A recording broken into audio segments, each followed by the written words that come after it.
Hi friends, ఎలా ఉన్నారు? ఒక గిఫ్ట్ షాప్ లో రెండు కుండలు ఉండేవి. ఒక కుండ చాలా పెయింటింగ్ తోటి అందంగా ఫ్లవర్ వాస్ లాగా చాలా అద్భుతంగా మెరిసిపోయేది.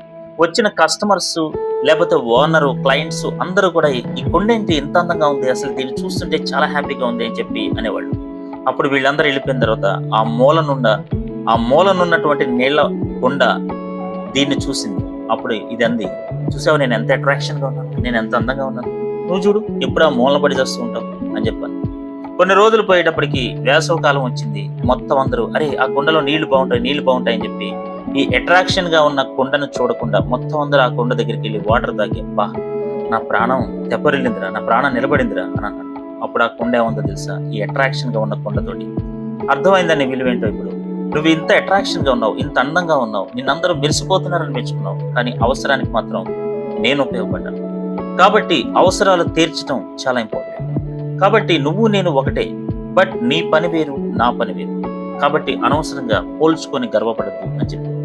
కాబట్టి ఫ్రెండ్స్, ఎవరిని పోల్చుకొని మనం గర్వపడాల్సిన అవసరం లేదు. ఎవరినో పోల్చుకొని మనం తక్కువ భావించి నిరాశ పడాల్సిన అవసరం లేదు. అసలు పోల్చుకోవాల్సిన అవసరం లేదు. ఆలోచించండి ఫ్రెండ్స్. Thank you.